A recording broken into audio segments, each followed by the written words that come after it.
One of my favorite parts of being on vacation is that I get to sit back and not worry about all the little details that are going on in Bitcoin, and it helps me to keep perspective on the things that actually matter. Right now, the biggest issue that people have with Bitcoin is it just keeps trading sideways. Well, Jeb, didn't Trump get inaugurated? Well, Jeb, don't we have a bunch of states bringing about strategic Bitcoin reserves? Well, Jeb, why has Bitcoin not gone to 130 yet? Why has Bitcoin not gone to 150 yet? Why has Bitcoin not gone to $180,000 yet? Jeb, I just don't get it.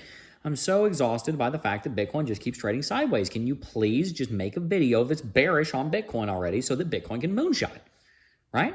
I mean, that's kind of what we're all thinking when we just fixate, we just tunnel vision, we just look right at Bitcoin. That's all we do with our entire lives. It gets exhausting. Why hasn't Bitcoin started moving yet? I'm going to share with you the reason why it hasn't started moving yet, and I'm also going to explain to you why it will soon and what we ought to be doing right now. Right now, there is one reason that Bitcoin is not moving, and that is quite simply because it already has. Bitcoin was trading at $69,000 when we found out that Donald Trump was going to be president once again. Not long after that, we saw Bitcoin rally all the way up to $109,000 2 weeks ago on inauguration morning, right before Trump got inaugurated. In the last hours of the Biden administration, we saw Bitcoin hit $109,000, a full $50,000 higher. I'm sorry, I guess it'd be $40,000, $40,000 higher than where Bitcoin was trading at when Donald Trump was elected in November. In 2 months, Bitcoin grew by well over 50%. That is amazing. And so with all these people right now that are spreading so much FUD about why hasn't Bitcoin gone on a major rally just yet, the answer is quite simply because it already has. But that does not mean that this bull market is over. If you've noticed, even recently, just in the last couple of hours on this drop, we saw Bitcoin drop down to $100,200. It held 100K. Again, a month and a half ago, Bitcoin was using $100,000 as its ceiling. That was the resistance, resistance, whatever you want to put it, right? Bitcoin is now holding $100,000 as its floor. Whenever Bitcoin drops down here, it ends up rallying several $1,000s higher. And so we have inverted the market. No longer is $100,000 our resistance. Now it's our peak, which is a very good sign. It allows for us to have this confidence that Bitcoin is building this market structure where even if we do drop well below $100,000, we've established that Bitcoin can trade for a great deal of time. Now it's been like a month above $100,000. And that gives us the confidence that we need to say that Bitcoin is not done at $100,000. Bitcoin doesn't sit up at a same level, setting higher highs and higher lows, albeit it's mostly trading sideways, for 45 days, and then calls that the end of the bull market. That's not even close to what Bitcoin does. Instead, that is characteristic of a bull flag. That is characteristic of Bitcoin trading sideways for sometimes 3, 6, 9 months. In this case, we've been only here for about 45 days, and we're still uptrending, not downtrending. That's a big point also. That is a sign of a bull flag on Bitcoin. The way that you extrapolate a bull flag, if I have my chart, I'd show you, but the way you extrapolate a bull flag is you take the amount of price action that went into the bull flag, and you use that as your price target moving out of the bull flag. We would draw the bull flag with the resistance all the way up at about $109,000, our most recent high up there, which would put the bull flag right now on that uptrend at probably about $110,500 as our resistance. On our support, we would be looking at a support level that would obviously be right around $100,000 right now, because that's where we just dropped down to over the last couple of hours. If we were to extrapolate the bull flag, we would have about a $40,000 tall bull flag. If you were to extrapolate that off of the support at roughly $100,000, that gives you an expected price target for when we do break bullish out of this bull flag based on current market structure of $140,000, coming pretty much as soon as we're able to break 110. And so $110,000 is not going to be very difficult to break at all, in my opinion, because we've got so much going on. Now, we've kind of talked about why Bitcoin hasn't gone through a rally. Let's talk about when it might and why it will.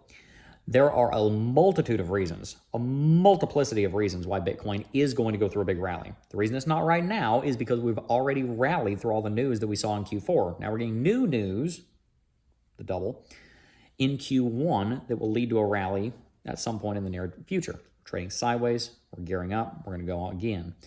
This next rally that we're going to move into is simply going to be driven by one word: adoption. There is an enormous amount of adoption going on right now in Bitcoin by the governments of the world. Not just companies, but governments and major institutions.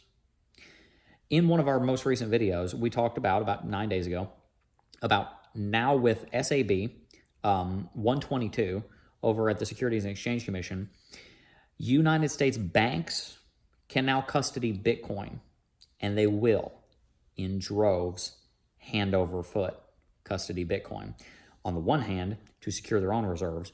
On the second hand, for the sake of being an investment vehicle that they and a product that they can offer to their clients.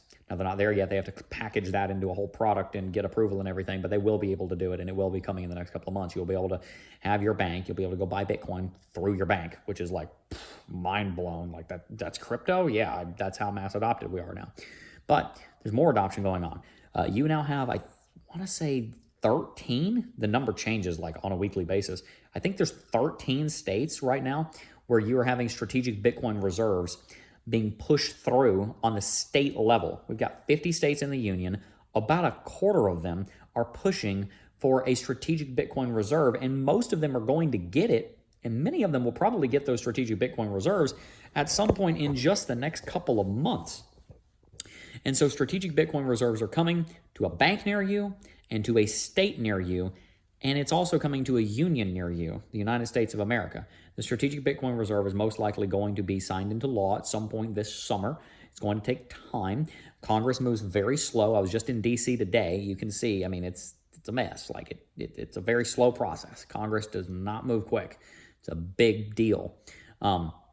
When you push through the strategic Bitcoin reserve on the state level, multiple state levels, when you push it through on the United States level, when you have banks buying Bitcoin, when you have hundreds of millions of people buying Bitcoin a year, 2 years, 3 years from now that are not buying it now because they still somehow don't understand it, you're going to see a supply crunch the likes of which, honestly, the world has never seen before. We have never seen in the history of mankind the kind of supply crunch that is coming to the Bitcoin market over the next few years, even just over this year, 2025.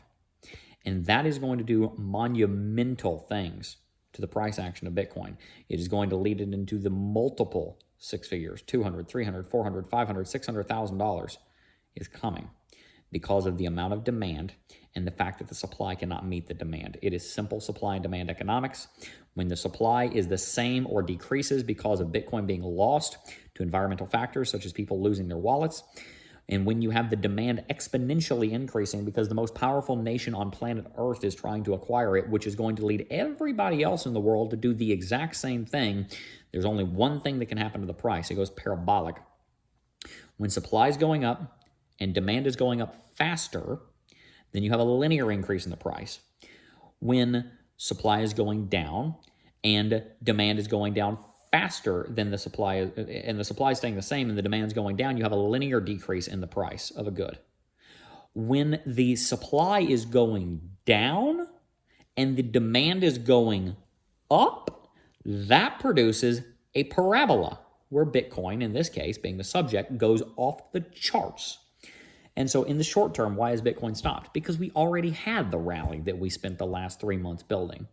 It's time to take a break. It's time for Bitcoin to trade sideways for a month or two. It's time for Bitcoin to take a chill pill. It might be time for Bitcoin to drop back down to $90,000 at some point. Could happen. I'm not saying for sure that $100,000 will hold. We very well may go through a much bigger drop. 30% drop would not shock me. 30% off of 110, that would that'd be about a $35,000 correction. That would put you down in the mid-70s. Could it happen? Yeah. Would it be a bad thing? No. It'd be a really freaking good thing. And if that happens, I am going to be right here, dollar cost averaging into Bitcoin every day, just like we always do, buying thousands and thousands and thousands of dollars of Bitcoin every single month to build our very own personal strategic Bitcoin reserve for our family. Are you doing the same? That's the question I have for you. Understanding where Bitcoin is going because you understand what Bitcoin is, and having an understanding of why Bitcoin is not there right now gives you the opportunity to arbitrage the present versus the future. Since I have shown you why we are where we are right now, and I've shown you where we're going and why we're going there, that gives you the opportunity to do something with that information. In my humble opinion, I think one of the best things that you can do is acquire Bitcoin, not just for this year, not just for the remainder of the decade, but for decades to come. I do not hold Bitcoin for the sake of selling it. I hold Bitcoin for the sake of backing everything that our family does financially. I don't mean debt. We don't take out debt. I hold Bitcoin for the purpose of saying I have an asset that should something go wrong, it's there. Should I need it, it's there, which allows me to be way more risky with the way I live my life, which does something to my character. It helps me to grow, helps me to be a better man, helps me to be more available for my family, helps me to be a better content creator, helps me to be less concerned about what money says because I don't need to be worried about it. We have a stash of Bitcoin if something should happen. It gives me the ability to walk through life with my head held a little bit high, my shoulders a little further back, my chin a little bit up, and it helps me to walk through life with the confidence to know that if something goes wrong, my family is taken care of because I have put the work in to make sure that we have our very own strategic Bitcoin reserve. The United States federal government understands that they can walk around a little bit more confident if they have a strategic Bitcoin reserve, and all these state governments do also, which is going to moonshot the price of Bitcoin. And not just that, people all around the world in my exact shoes that say, I want to hold Bitcoin because I want the feeling of having security where I'm opted out of the government, where it cannot be taken from me. I have total, complete sovereignty over it. That is a mission that the world is starting to understand is revolutionary. And one day, the events of 2025 and 2024 and 23 and 2 and 22 and 2020 and everything that we've witnessed on this channel together for the last nearly a decade will go down in the history books. There will be a museum one day that documents the history of cryptographic currencies like Bitcoin, and you, my friend, are part of that history in the making. If you enjoyed today's video, make sure to hit that like button, subscribe to the channel, heavily consider buying some Bitcoin, and stay tuned for more content.